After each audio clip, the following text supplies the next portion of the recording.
91.2 megahertz hello Haldwani सुन रहे मेरे सभी श्रोताओं को नमस्कार। दोस्तों, मैं डॉक्टर प्रीति बोरा गृह विज्ञान विभाग से आप सभी का इस टॉक में स्वागत करती हूँ। दोस्तों, आज वर्ल्ड ड्रग डे हम सभी मना रहे हैं। हर साल यह दिवस 26 जून को मनाया जाता है। इसी के बारे में आज हम बात करेंगे। मेरे साथ है मेरी साथी डॉक्टर मोनिका द्विवेदी गृह विज्ञान विभाग से ही, जो थोड़ा आपको इसके विषय के बारे में, इसकी हिस्ट्री के बारे में बताएंगी और क्या इस दिन को मनाने का महत्व है, इसकी सिग्निफिकेंस क्या है, इसके बारे में हम चर्चा करेंगे। और क्या गवर्नमेंट का या इंडिविजुअल लेवल पे या स्टेट लेवल पे या गवर्नमेंट लेवल पे इसका क्या प्लान ऑफ एक्शन होना चाहिए, क्या इसकी थीम है और किस तरह सरकार या पर्सनल लेवल पे इस पे कार्य किए जा रहे हैं, इन सब के बारे में आज हम विस्तृत तरीके से बात करेंगे। तो मैं डॉक्टर मोनिका का बहुत बहुत स्वागत करती हूँ। नमस्कार ma'am. Thank you Preeti ma'am. तो मैम, सबसे पहले हमें बताइए कि इसके पीछे की हिस्ट्री क्या है और क्यों ज़रूरत पड़ी हमें वर्ल्ड ड्रग डे मनाने की। जी मैम, ये मेरे मन में खुद भी जब मैं इस चीज़ के बारे में थोड़ा सा ढूंढ रही थी, सर्च आउट कर रही थी, तो मैं सोच रही थी ऐसा कि वाकई में ऐसा क्यों दिन मनाने की आवश्यकता पड़ी। ठीक है, मदर्स डे मनाया, फादर्स डे मनाया, इनफैक्ट इन्वायरमेंट डे मनाया, अर्थ डे मनाया, लेकिन क्यों ऐसी ज़रूरत पड़ी कि हमें एक ड्रग डे बनाना पड़ रहा है, और वो भी इतने एक बड़े लेवल पे। जी। तो कुछ तो ऐसी परिस्थितियाँ आई होंगी या कुछ ऐसा हुआ होगा कि सरकार और जो प्रशासन है वो इस ओर जागरूक हुआ, उनको लगा कि नहीं, ऐसा कोई एक दिवस मनाने की ज़रूरत है ताकि हम अपना फ्यूचर सेव कर रहे हैं। जी बिल्कुल। क्योंकि आपने भी देखा होगा मैम कि इस समय ज़्यादातर जो नशे के गिरफ्त में हैं वो हमारा आने वाला समाज अर्थात बच्चे हैं, जी। स्पेशली एडल्सेंट्स हैं। तो हम कैसे इन सबको इस चीज़ों से बचाएं। जैसे हम उत्तराखंड के अगर एस्पेक्ट में बात करते हैं तो उत्तराखंड में इस समय पंजाब के बाद शायद सेकंड स्टेट उत्तराखंड बन गया है जो नशे की गिरफ्त में है, और अच्छा। बहुत बड़ी गिरफ्त में है। और हमारा जो नया आने वाला समाज है वो तो इसकी गिरफ्त में आ गया है पूरी तरह से। तो वो कैसे अपना फ्यूचर सिक्योर करेंगे, कैसे हमारे देश का फ्यूचर बनाएंगे जब वो अपना ही फ्यूचर सिक्योर नहीं कर पा रहे हैं। तो शायद यही सब सोचते हुए ये शुरू किया गया होगा। शुरुआत हुई शायद यूनाइटेड नेशन ने इसको शुरू किया, 26 जून को मनाने का सोचा गया इस दिवस को, इस थीम के साथ कि हमें जो ड्रग एडिक्शन है और जो ये नशे में लिप्त हो गए हैं बच्चे, इनको कैसे बचाया जाए, कैसे इनको जागरूक किया जाए और कैसे इनको रिहेबिलिएट किया जाए, कैसे इनको दोबारा से सोशलाइज किया जाए, समाज में इनकी एक जगह दोबारा से स्थापित की जाए। तो ये एक बहुत बड़ा टास्क था गवर्नमेंट के आगे। तो इस तरीके से ये एक मुहिम चलाई गई कि कुछ ऐसा किया जाए कि इन सबको, जो हमारा समाज है, इसको, इस बुरी आदत है, इस चीज को हटाया जाए, जड़ से खत्म किया जाए। तो अगर हम थीम की बात करें, थीम भी सेट की है जो की जाती है हर बार। तो इस बार की थीम है the evidence is clear, invest in prevention. मतलब है सब आपको पता है, एविडेंस है, साक्ष्य है, अब आपको इसको प्रिवेंट करना है। आपको सब पता है कि ऐसा हो रहा है, आपके सामने ही है, आप भी देखते हैं, हम भी देखते हैं। तो अब आपको इसको प्रिवेंट करने के लिए कुछ प्रयास अवश्य ही करने होंगे। तो इस उद्देश्य के साथ ये जो कैंपेन है ये स्टार्ट किया गया। ये तो आपने बताया कि इसकी ज़रूरत हमें क्यों आन पड़ी और क्या इसके उद्देश्य हैं जिससे मनाया जाता है। तो जैसे हम एक ड्रग एडिक्ट को देखते हैं या एक नशे में लिप्त अगर व्यक्ति को देखते हैं, तो क्या क्या हेल्थ इश्यूज हो सकते हैं उसके अंदर। जी मैम, बताना चाहूँगी मैं कि जैसे अगर कोई व्यक्ति लंबे समय से इन दवाओं का सेवन कर रहा हो, काफ़ी लंबे समय से ड्रग्स वगैरह ले रहा हो जी। तो एक तो उसका डिप्रेशन में जाने का बहुत चांस होता है, क्योंकि वो अगर माना वो ड्रग्स ले रहा है और अगर उस नियत समय पे, उस फिक्स टाइम पे उसे ड्रग्स नहीं मिलती है तो बहुत परेशान हो जाता है। और इनफैक्ट ड्रग्स लेने के बाद भी एक क्योंकि वो जो व्यक्ति होता है वो सोशलाइज नहीं होता, वो दुनिया से कटता है, तो इसमें पूरा चांस होता है कि वो डिप्रेशन का शिकार हो सकता है। दूसरा मैं बताना चाहूंगी, वायलेंट बिहेवियर इनका थोड़ा सा कहीं पे देखने को मिलता है, हर जगह पे नहीं लेकिन कई जगह पर, क्योंकि व्यक्ति बहुत ही ज्यादा एक्साइटेड, बहुत ज्यादा ओवर रिएक्ट करता है और हर समय एक, क्योंकि उसके दिमाग पे कहीं ना कहीं उसका एक असर रहता है हर समय, तो ऐसा करने के चांस होते हैं, लड़ाई झगड़े और ओवर रिएक्ट करना, ये सब उसके लक्षण होते हैं। इसके अलावा कुछ मेडिकल इश्यूज भी हो सकते हैं, रेस्पिरेटरी फेलियर हो सकता है और cardiovascular disease like heart attack वगैरह के बहुत ज़्यादा चांसेस होते हैं इस टाइप के नशे करने के आदत में। इसके अलावा कभी कभी एब्डोमिनल पेन है, नोजिया है, और ये तो आपके हेल्थ इश्यूज हैं। इसके अलावा मूड स्विंग्स बहुत देखने के मिलते हैं, क्योंकि जब व्यक्ति को प्रॉपर ड्रग्स वगैरह मिलती है तब तो शायद वो चिल करता है, अच्छा सा दिखेगा आपको, और जैसे ही उसको रोका जाए या हो सकता है कोई एक लिमिटेड टाइम के लिए उसको वो वो अवेलेबल ना हो, तो उस स्थिति में वो कुछ बहुत ज़्यादा चिड़चिड़ा, अग्रेसिव हो सकता है और नींद में आने में दिक्कत होती है, स्लीपिंग डिसऑर्डर हो सकते हैं और बच्चा कटता है, सोशलाइज नहीं होता है, स्कूल जाने का मन नहीं अगर वो बच्चा है तो, जैसे हम कह रहे थे एडोलेसेंस में ये दिक्कत ज़्यादा किशोरों देखने में को दिखाई मिली है। देता है। तो वो बच्चा फैमिली, फ्रेंड्स, अपने अगर व्यक्ति है तो वर्क प्लेस से सब कटते हैं ये लोग, क्योंकि एक अलग सा चेंज देखने को मिलता है, बिहेवियरल चेंजेस दिखने को मिलते हैं इनमें। ये वैसे भी बहुत ज़्यादा खतरनाक है, क्योंकि देखिए आपने कई बार हमने देखा है कई सारी बीमारियां होती हैं जो ड्रग्स के थ्रू भी स्प्रेड होती हैं, लाइक HIV।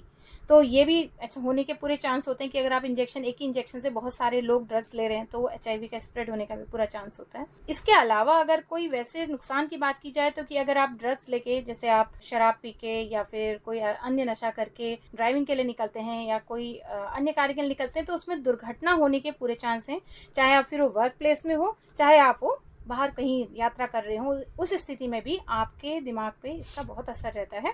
तो ये सारे जोखिम भी इससे जुड़े हुए हैं इन हेल्थ इश्यूज के साथ साथ। तो ये कुल मिलाकर अगर देखा जाए तो जो ड्रग्स है वो हमारा दिमाग, वो हमारे शरीर, वो हमारे बिहेवियर, वो हमारी हर चीज़ को बदल देता है। तो कोई ये ऐसी चीज़ है जो आपको आगे नहीं बढ़ने देता, आगे नहीं सोचने देता, आपको अपना करियर पे फोकस नहीं करने देता। तो ये ऐसी चीज़ को हटाना ही हमारी गवर्नमेंट का एक मेन ध्येय हो चुका है इस समय, कि किस तरीके से इस चीज़ को पूरी तरीके से खत्म किया जाए। तो जैसे आपने बताया कि कितने सारे नुकसान हैं ड्रग्स लेने से, कितने सारे बिहेवियरल और हेल्थ इश्यूज, फिजिकल, ये सब चेंजेस देखने को मिलते हैं जो बिल्कुल भी पॉजिटिव नहीं है। तो क्या प्लान ऑफ एक्शन है गवर्नमेंट का, या अलग अलग लेवल्स पे क्या प्लान ऑफ एक्शन होना चाहिए जिससे कि इनसे सबसे बचा जा सके, व्यक्ति को दूसरी तरफ डायरेक्ट करा जा सके, अच्छी पॉजिटिव चेंजेस में देखने को मिले? इसके बारे में हम जानना चाहेंगे। अगर बात की जाए किस तरीके से इसको पूरी तरीके से ख़त्म किया जा सकता है, इस पर अगर बात की जाए तो कुछ प्रयास हैं जो हम अपने लेवल पे या फिर बड़े लेवल पे या फिर हम अपने छोटे छोटे लेवल्स पे भी ये सब करने का प्रयास कर सकते हैं। जैसे अगर गवर्नमेंट लेवल पे सोचा जाए तो कुछ इस्टेब्लिशमेंट कर सकते हैं हम, स्पेशल यूनिट्स का, कुछ स्पेशल यूनिट्स बना सकते हैं हम इनके लिए। उसमें कई ऑफिसर्स हैं, DLSA हैं, मेडिकल ऑफिसर्स हैं, और जैसे आपके कुछ लॉयर्स हैं, जुडिशियल ऑफिसर हैं, उन सबको इन्वॉल्व करके एक ऐसा टीम, एक ऐसी यूनिट बनाई जा सकती है जो इस चीज़ पे काम करें, इस चीज़ की निगरानी करें कि उस पर्टिकुलर एरिया में जो ड्रग एडिक्ट हैं वो कितने हैं, क्या उनका रेशियो बढ़ रहा है, क्या उनको कुछ रिहेबिलिटेशन सेंटर्स इस्टेब्लिश करने की ज़रूरत है जिसमें उनका ट्रीटमेंट किया जा सके, और बहुत सारी चीज़ें हैं जो उनको थोड़ा सा निगरानी उसकी करनी पड़ेगी। तो इस तरीके से कुछ स्पेशल यूनिट्स बनाई जानी चाहिए डिस्ट्रिक्ट लेवल पे या स्टेट लेवल पे, ताकि इस चीज़ को पूरी तरीके से निगरानी की जा सके। इसके अलावा एक ऐसा पैनल भी बनाया जा सकता है जिसमें लॉयर्स हों, आपके NGOs को हम इन्वॉल्व कर सकें।